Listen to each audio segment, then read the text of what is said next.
अस्सलाम वालेकुम, मैं डॉक्टर शगुफ्ता जहां और आप देख रहे हैं Golden Times. Association for Protection of Civil Right APCR ने दिल्ली के प्रेस क्लब ऑफ इंडिया के एक प्रेस कॉन्फ्रेंस में उत्तराखंड में 2021 से 2025 के बीच बढ़ती सांप्रदायिक नफरत पर एक रिपोर्ट जारी की है।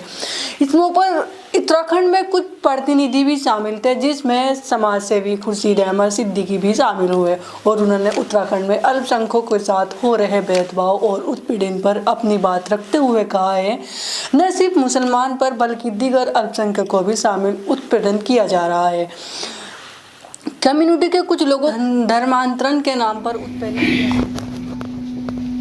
All the distinguished guests here, अस्सलाम वालेकुम warahmatullahi wabarakatuh। देखिए, ये जब हम उत्तराखंड के परिवेश में बात कर रहे हैं 5 मिनट में शायद बात नहीं हो पा रही है, क्योंकि जैसे अभी बताया कि 9 नवंबर 2000 को उत्तरांचल स्टेट बनी उत्तर प्रदेश से कहा 2006 और 2007 के अंदर उसका नाम बदल दिया गया, उत्तराखंड कर दिया गया। और 2014 के अंदर जब वहां पर बीजेपी की गवर्नमेंट आई तो उसमें एक इस्तेलाह की गई उत्तराखंड के साथ साथ देवभूमि की। हालांकि देवभूमि तो पहले से थी, मगर देवभूमि की जब इस्तेलाह की गई तो उसके साथ ये भी कहा गया कि अब देवभूमि के अंदर जो है गैर हिंदू नहीं रह सकते। और गैर हिंदू कौन कौन है, वो बिल्कुल वोकल करके उन्होंने कहा, मुसलमान नहीं रह सकते, क्रिश्चियंस नहीं रह सकते, बुद्धिस्ट नहीं रह सकते। तो इस तरह से बहुत वोकली उन्होंने ये बात कही। हमारे लिए सच्चाई की बात यह है कि हिस्ट्री इज रिपीटिंग इटसेल्फ। हम जिस आका मोहम्मद मुस्तफा सल्लल्लाहु अलैहि वसल्लम की के नाम लेने वाले हैं और ईमान रखते हैं, उनके साथ भी परसिक्यूशन हुआ और इसी तरह का परसिक्यूशन था। मक्के की जिंदगी अगर हम देखते हैं तो उसके अंदर इसी तरह का परसिक्यूशन था जिस तरह से इस वक्त हमारे साथ में उत्तराखंड के अंदर किया जा रहा है। उस वक्त भी इकोनॉमिक बाइकाट होता था, सामाजिक बाइकाट होता था। आज भी वो सब कुछ हो रहा है वहां पर। आज भी ये सब कुछ हो रहा है कि मुसलमानों के अदारे कैसे बंद किए जाएं, मस्जिदें कैसे खत्म की जाएं, मदरसे कैसे खत्म की जाए, इनकी आइडेंटिटी कैसे खत्म की जाए, डेमोग्राफी के नाम से जो बस्तियां वहां पर बसी हैं उनको किस तरह से तोड़ा जाए और किस तरह से जो है इस समाज को पोलराइज किया जाए। और इसके लिए जिस तरह से उस वक्त मोहम्मद सल्लल्लाहु अलैहि वसल्लम के पीछे ओबाश बच्चे लगा दिए जाते थे, ओबाश लड़के लगा दिए जाते थे, आज तमाम वहां पर जो मुस्लिम कम्युनिटी है और कमजोर है और ईसाई जो कम्युनिटी है वहां पर, उसके पीछे ये सब ओबाश ही तो लगाए जाते हैं, चाहे वो बजरंग दल के लोग हों और चाहे वो और दूसरी तंजीमों के लोग हों।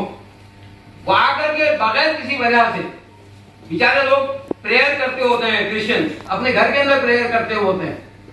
क्या राइट है उनको आकर के मारते हैं, उनके चर्चेस को तोड़ते हैं, उनके घरों को तोड़ते हैं, वेंडलाइज करते हैं। इसी तरह से जो मुसलमान कारोबारी हैं, क्या खता है उनकी? क्या वो उत्तर प्रदेश के लोग नहीं है वहां पर? सारे उत्तर प्रदेश के लोग हैं वहां पर और उत्तर प्रदेश का ही वो पार्ट है। आज उस मूल निवास के लिए कि 1950 का मूल निवासी होना चाहिए, उस हिसाब से वो सारे जितने भी लोग हैं उत्तराखंड के जो लोग हैं वो भी मूल निवासी वहीं के हैं, उत्तर प्रदेश के। आज उनके साथ जो डिस्क्रिमिनेशन किया जा रहा है, उनको कारोबार से महरूम किया जा रहा है, उनकी एजुकेशन सिस्टम को खत्म किया जा रहा है, ये सारे का सारा उत्तराखंड के अंदर हो रहा है। और उसके लिए हम लोग तो जितना कर सकते हैं कोशिश कर रहे हैं और इंशाल्लाह उसको, क्योंकि उन्होंने वहां पे एक पूरे सेक्शन को, पूरे मुस्लिम सेक्शन को जिहादी करना शुरू कर दिया। जैसा भी बताया दर्शन भारती, वो कहते हैं जिहादी हैं, मुसलमान जिहादी हैं। वहां के जितने भी उनके जो सरकर्दा लोग हैं वो सबको जिहादी कहते हैं। थूक जिहाद, IS जिहाद, लैंड जिहाद, लव जिहाद, ये सारे के सारे जितने मामले हैं उसको बाकायदा तौर से कानूनी उन्होंने जो है कानूनी संरक्षण दे रखा है। उसके लिए कानून बना दिया 2018 के अंदर फ्रीडम ऑफ रिलीजन करके। तो ये सारे हालात वहां पर हैं। आप हजरात के बीच में हमारे आने की इसलिए हम आए हैं ताकि हम आपको उसकी जो वस्तु स्थिति है, जो फैक्चुअल पोजीशन है वो बता सकें। और आपसे उम्मीद ये करते हैं कि आप इस महाज के अंदर हमारे साथ खड़े होइएगा। और उम्मीद है अल्लाह की ज़ात से कि हम लोग उस मोहब्बत से जिस तरह से हम वहाँ पे रह रहे हैं, जिस तरह से उसको हम काउंटर कर रहे हैं सारी नफरत को, उसमें आप हमारा अगर साथ देंगे तो इंशाल्लाह हम will overcome all this situation and Uttarakhand will be a peaceful state after some time. Thank you very much.